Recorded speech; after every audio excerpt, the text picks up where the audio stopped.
Good morning, guys. I am so excited you're here because we're going to continue our series called Put Me In, Coach. We're going to keep learning what it takes to be on God's team. So far, we've learned that we need to follow Jesus, we need to put others first, and we need to find a mentor or a coach who can help us to be on God's team, who can help us to stay on God's team. Now, I'm going to warn you at the first, right here, that this lesson this morning is going to be kind of hard. It's going to be kind of difficult. You think you can handle it? I think so too. Yeah, before we dive in, I want to know, how has your summer been? Man, I hope it's been a blast. But we still have a little bit of summer fun to look forward to. Can you guess what it is? That's right, VBS. Here in just a couple weeks, 2 weeks from right now, we are going to have VBS here at the church. We're going to sing and dance and eat food and play games and hear Bible stories and do all of these fun things just because of Jesus, just because we want to learn more about who Jesus is and we want to hang out with more Christians, right? So right now, we are going to get up and we're going to sing and dance to one of our VBS songs.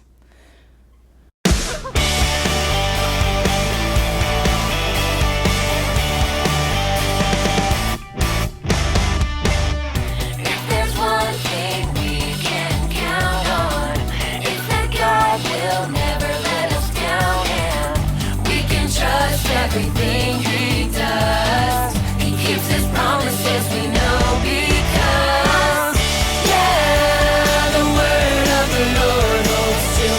We can trust him, we can trust him, yeah, the word of the Lord holds true. We can trust him, we can trust him, yeah.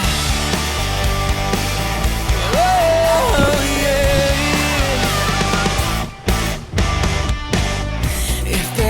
Thing we can count on, it's God will never let us down, and we can trust everything he does. He keeps his promises, we know because, yeah, the word of the Lord holds true. We can trust him, we can trust him, yeah, the word of the Lord holds true. We can trust him, we can trust him. Yeah, the word of the Lord holds true. We can trust him. We can trust him. Yeah, the word of the Lord holds true.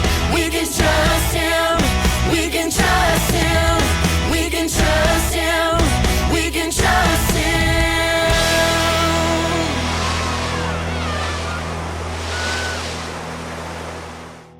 Good job, everybody. It's time to have a seat. We're going to hear from our Bible story now. But remember, this one is a tough one, all right? Stories of the Bible. Jesus washes his disciples' feet. This is Jesus, Heyo! who is the Son of God and the Savior of the world. While Jesus was on earth, he taught everyone about God's love.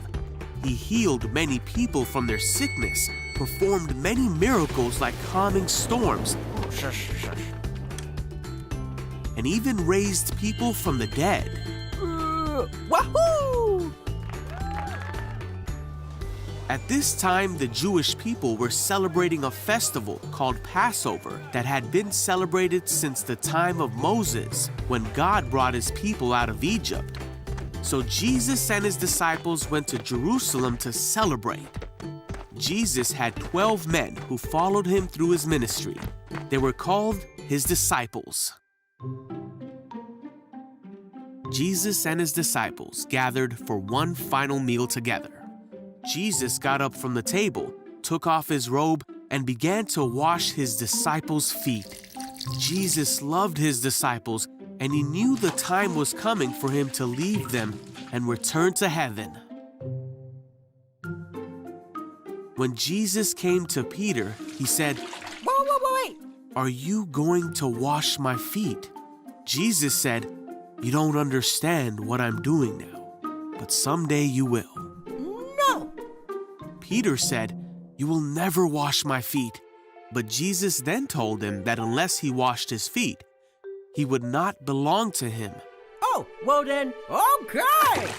Then Peter said, "Then wash my hands and head as well, not just my feet." But Jesus told him that was not necessary. He just needed to wash his feet for Peter to become clean. So Jesus finished washing their feet and said that the disciples should do to others as he had done for them. He told them to follow the example that he had set for them, to serve each other and not think of themselves as greater than any other. Then God would bless them for doing as Jesus had taught them to do.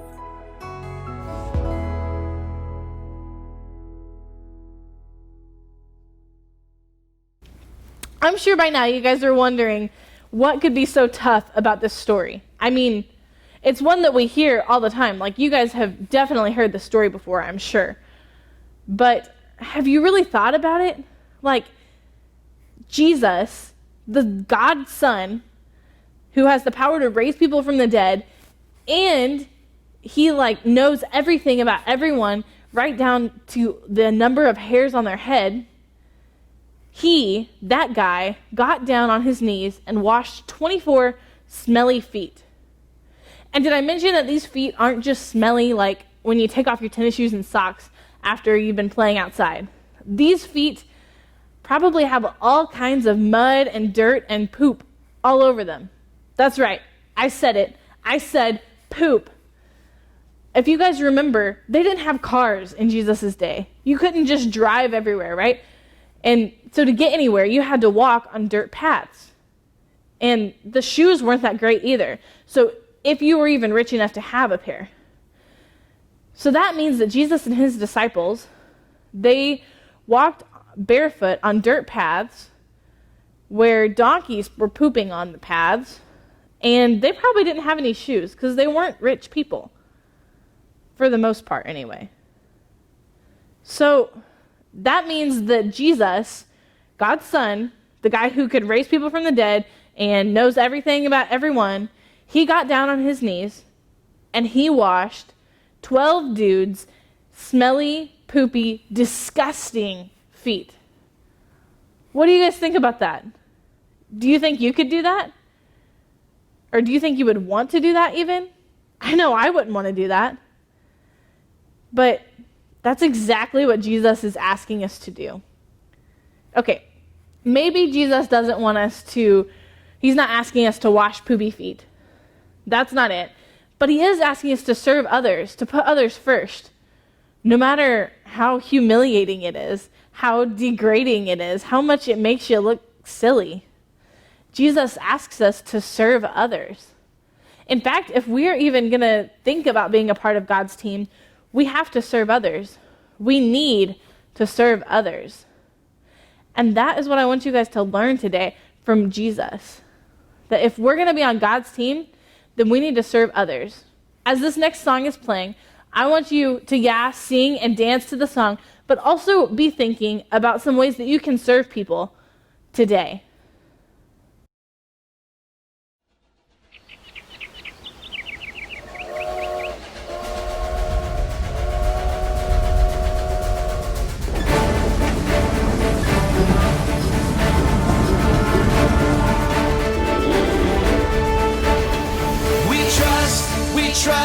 We trust in you, Jesus. You're all that we need. Your power will pull us through. We're trusting in you. We're trusting in you. You give us hope and life that's forever. You make us bold and we stand together. Your power will pull us through. We're trusting in you. We're trusting in you. We're off on this journey, there's no looking back. With Jesus to lead us, we're on the right track. Oh, oh, oh, oh. Wide open spaces for wide open eyes. We're looking ahead for the next big surprise. Oh, oh, oh, oh. We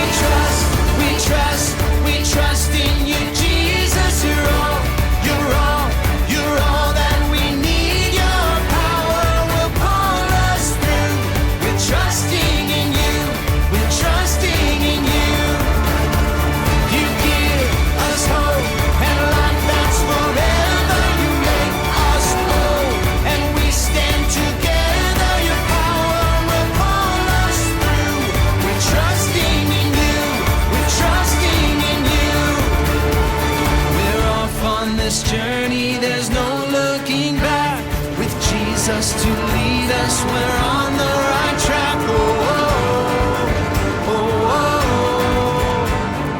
Wide open spaces for wide open eyes. We're looking ahead for the next big surprise. Oh, oh, oh, oh. We trust in you, Jesus. You're all that we need. Your power will pull us through.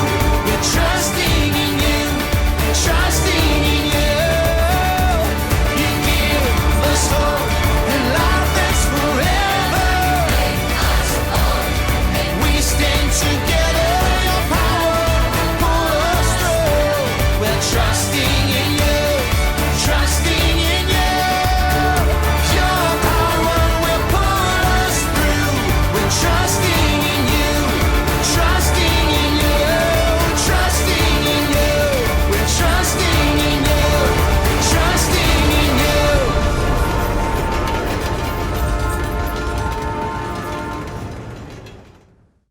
Did you think of a way that you can serve others?